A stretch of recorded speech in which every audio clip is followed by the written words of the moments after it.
1 2 3 सबको यार बहुत बहुत वेलकम है हमारे इस brand new exclusive JEE main 2023 tricks and cheat codes के कोर्स में। So how this course will change your life. अगर आपको सक्सेसफुल बनना है तो पहला स्टेप हमारे पास में होता है अपने बंद दिमाग को खोलना। आप सब सक्सेस इसलिए डिजर्व करते हो क्योंकि आप सबका जो ब्रेन है, जो माइंड है, वो खुला हुआ है। वो भरोसा, वो ट्रस्ट आप सबका जो यार स्क्वाड के प्रति है, उसके लिए यार एक बार थैंक यू। तो इस कोर्स के बाद एग्जाम में भी और लाइफ में भी यू डिजर्व सक्सेस, क्योंकि एक तो चीज नहीं है जो आपको कोई और नहीं सिखाता, दूसरी बात मेरे दिमाग से निकलती है सारी ट्रिक्स जो किसी किताब में नहीं है, तो तीसरी चीज सिखाना कैसे है ये मुझे पता है।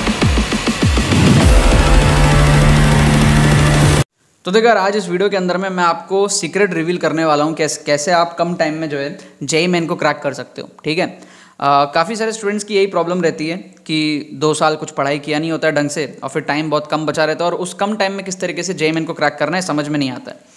तो मैंने भी फिगर आउट किया था, मेरी भी प्रिपरेशन काफ़ी ख़राब थी और कुछ मेथड आपको मैं बताऊंगा पढ़ने के, जिससे कि आपको बहुत ज़्यादा जो है बूस्टअप मिलेगा अपने मार्क्स में। कम टाइम में आप जो है काफ़ी चीज़ें कवर अप कर पाओगे। जैसे आप क्या करो, प्रीवियस ईयर क्वेश्चंस के अंदर में चले जाओ। ठीक है, जैसे मान लो ये क्वेश्चन है, आप घर में बैठे हो, अभी आप एग्ज़ाम देने गए नहीं हो, है ना, आप क्वेश्चंस की प्रैक्टिस लगा रहे हो।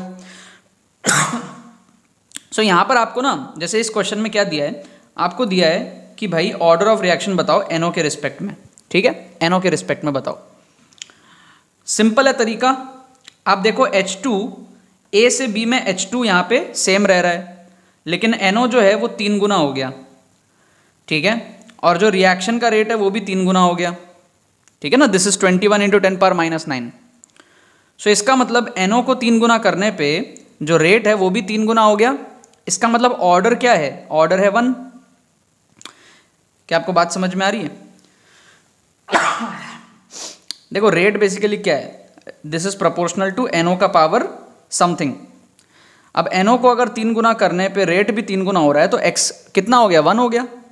अगर NO को 3 गुना करने पे रेट 9 गुना होता तो X की वैल्यू 2 होती, 3 का स्क्वायर 9। समझ रहे हो?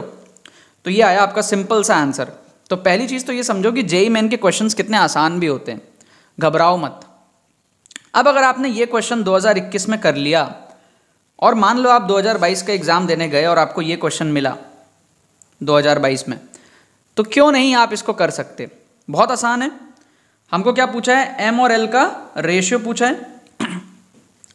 हमको बोला है फर्स्ट ऑर्डर है X के रिस्पेक्ट में और 0 ऑर्डर है Y के रिस्पेक्ट में। क्लियर है? X के रिस्पेक्ट में फर्स्ट ऑर्डर का मतलब क्या है, जैसे यहाँ पे 3 टाइम्स किया तो रेट भी 3 टाइम्स हुआ, तो उसी तरीके से यहाँ पे 4 टाइम्स करोगे तो रेट भी 4 टाइम्स होगा। 0.1 का 0.4 हुआ अगर, तो 2 का 8 हो जाएगा। तो M की वैल्यू कितनी हो गई, 8 × 10⁻³ सिंपल है ना, क्योंकि फर्स्ट ऑर्डर दिया हुआ है। फर्स्ट ऑर्डर मतलब हमारे पास में ऑर्डर कितना हो गया, 1 हो गया, जैसे यहाँ पे था। अब 0 ऑर्डर का मतलब क्या है, फर्क ही नहीं पड़ता, चाहे कुछ भी कर लो, कुछ फर्क चेंजेस ही नहीं आएगा। ठीक है, 0 ऑर्डर का मतलब है R = K something some concentration to the power 0। इसका मतलब तो कुछ भी आप चेंज करो तो 1 ही होता है ना, उस पर डिपेंड ही नहीं कर रहा। समझ गए? सो बेसिकली आपके y पे वो डिपेंड ही नहीं कर रहा। तो जैसे आप यहाँ पे देखो y को जो चेंज किया है 0.1 से 0.2, इसका कोई असर नहीं पड़ेगा। तो ये जो 2 का 4 बना है, ये किसके वजह से बन रहा है, 0.1 से 0.2 होने के वजह से। तो L की वैल्यू कितनी हो गई, 0.2 हो गई। समझ में आ रहा है आपको बात? क्योंकि देखो y के लिए ऑर्डर 0 है, तो y के कंसंट्रेशन से डिपेंड ही नहीं करेगा रेट। तो 0.1 का 0.2 करो, फर्क नहीं पड़ेगा। तो जो चेंज आ रहा है 2 का 4 हो रहा है, वो किसके वजह से हो रहा है, 0.1 का 0.2 होगा तब होगा। क्यों? क्योंकि इसके लिए हमारे पास में फर्स्ट ऑर्डर है। क्लियर है? सिंपल हो गया। M आ गया, L आ गया, रेशियो ले लो। M की वैल्यू 8 अपॉन L की वैल्यू 0.2। ठीक है, ये कितना हो गया, 40। आंसर कितना हो गया आपका, 40। समझ में आ रहा है आपको बात? इस तरीके से अगर आप पढ़ोगे, जब आप प्रीवियस ईयर क्वेश्चंस को करोगे, तो आपको आपके पेपर में सिमिलर क्वेश्चन दिखेगा जो आपने प्रीवियस ईयर क्वेश्चन में देखा होगा। ठीक है, हो सकता है आपके माइंड में ऐसा बैठा हुआ हो कि जेईई मेन में नए क्वेश्चंस आते हैं हमेशा, ऐसा नहीं होता। ठीक है, 70-80% पेपर आप देखोगे पुराने प्रीवियस ईयर क्वेश्चन से ही उठ के आपको मिलेंगे, उसी कंसेप्ट पे आपको मिलेंगे, थोड़े बहुत चेंजेस करे हुए होंगे। तो अगर आप प्रीवियस ईयर क्वेश्चंस को अच्छे से करो, जो कि आप नहीं करते हो, आपको हमेशा क्या लगता है मॉड्यूल कर लूँ, ये कर लूँ, वो कर लूँ, डीपीपी कर लूँ, बुक्स कर लूँ, HC वर्मा कर लूँ, सब कर लूँ। एग्जाम के टाइम प्रीवियस ईयर क्वेश्चंस करो, सबसे ज़्यादा हेल्पफुल वो आएगा, क्योंकि प्रीवियस ईयर क्वेश्चन से ही उठ करके आपके जो है क्वेश्चंस बनते हैं। ये वाला देखो हाइब्रिडाइजेशन निकालने बोल रहा है, कैसे निकालते हैं? सेंट्रल एटम का हाइब्रिडाइजेशन मैं फॉर्मूला बता देता हूँ। ये होता है हाफ इंटू, ठीक है, number of valence electrons of central atom plus number of monovalent atoms attached. कोई नेगेटिव चार्ज हो तो उसको ऐड कर दो, है ना, कोई नेगेटिव चार्ज हो तो उसको ऐड कर दो, और कोई पॉजिटिव चार्ज हो तो उसको सबट्रैक्ट कर दो। As simple as that. ये होता है फॉर्मूला। कोई नेगेटिव चार्ज है तो ऐड करो, पॉजिटिव है तो माइनस करो। कैसे? मैं एग्जांपल दिखाता हूँ। जैसे मान लो NO2 प्लस है, NO2 माइनस, तो NO2 माइनस में पहले तो हाफ कर लो। वैलेंस इलेक्ट्रॉन कितना होता है सेंट्रल एटम का? नाइट्रोजन सेंट्रल एटम में 5 होता है। मोनोवैलेंट एटम्स कितने अटैच्ड है? एक भी नहीं, क्योंकि ऑक्सीजन तो डाईवैलेंट है, तो +0। नेगेटिव चार्ज है तो उसको ऐड कर लो, मतलब +1। एक नेगेटिव चार्ज है और पॉजिटिव चार्ज है ही नहीं, तो हो जाएगा वापस से क्या, -0। तो कुल मिला के क्या हो गया, 6/2। 6/2 मतलब 3, इसका मतलब sp2 हाइब्रिडाइज्ड। ये हाइब्रिडाइजेशन नंबर आ गया 3।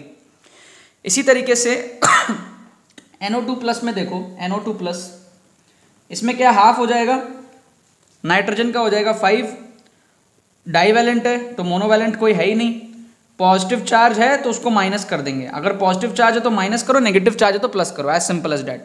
तो ये हो गया हमारे पास में 4/2 which is 2 which is sp hybridized. तीसरा भी देख लो NH4 प्लस, और क्लियर हो जाएगा। Half into number of valence electron of central atom nitrogen 5 valence electron होता है। नंबर ऑफ मोनोवैलेंट एटम्स, यहाँ पे मोनोवैलेंट एटम्स है, hydrogen is a monovalent atom, valency 1 होती है। और पॉजिटिव चार्ज है तो माइनस कर दो, नेगेटिव होता तो प्लस करते। तो 5 + 4 9 - 1 is 8, 8/4, 8/2 is 4 which is sp3 hybridized. ये हाइब्रिडाइजेशन नंबर आया। तो sp2 sp sp3, sp2 sp and sp3, आपका कौन सा ऑप्शन हुआ? Option D. समझ रहे हो? अब बताओ, अगर आपने 2021 में जब आप घर में बैठ के अगर पढ़ रहे थे, आपने किया ये क्वेश्चन, तो आपका ये कंसेप्ट क्लियर हो गया। अब 2022 के अंदर में सिमिलर क्वेश्चन आएगा। आप एग्जाम्पल समझना क्या कह रहा हूं मैं। ऐसे ही क्वेश्चंस आपको 2023 में भी मिलेंगे। आपको 2022 के 2021 के पेपर्स को कवर करना होगा, तो 2023 में आपको बहुत सारे क्वेश्चन सिमिलर दिखेंगे, ठीक है। तो न्यूमेरिकल के अंदर में क्वेश्चन आया 2022 में, हमको PF5 का बताना है, P का बताना है सेंट्रल एटम। तो half into number of valence electron कितना होता है, नाइट्रोजन फॉस्फोरस 5 ही होता है, प्लस नंबर ऑफ मोनोवैलेंट कितना है 5, क्योंकि फ्लोरीन क्या है, मोनोवैलेंट है, ठीक है ना। फ्लोरीन क्या हमारे पास में, मोनोवैलेंट है।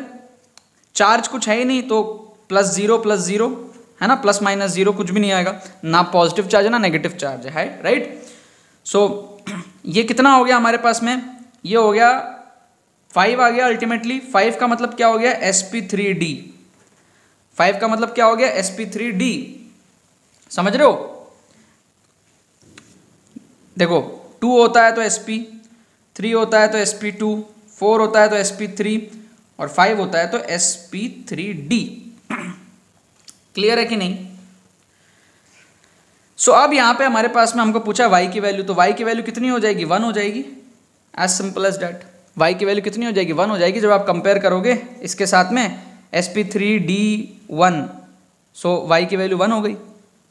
समझ रहे हो? कुछ नहीं किया, half into number of valence electron, nitrogen family से ही आता है, निकित, प्रवीण, आयुष, सब, भिखारी, ये हमारे पास में बनता है। उसी कॉलम के अंदर में आता है जो हमारा पीछे नाइट्रोजन था, उसी के नीचे आएगा 5 होगा valence electron. Monovalent atom, fluorine is a monovalent, single valency है फ्लोरीन की, fluorine, chlorine, bromine, iodine, halogen. तो ये हो गया, चार्ज कुछ है ही नहीं। चार्ज होता, अगर प्लस होता तो माइनस करते, माइनस होता तो प्लस करते। ये आ गया हमारे पास में। अब आप बताओ कि कोई अगर इस पेज को किया हो तो वो इस पेज को कर पाएगा? इस साइकोलॉजी को आप रिपीट कर लो, ठीक है।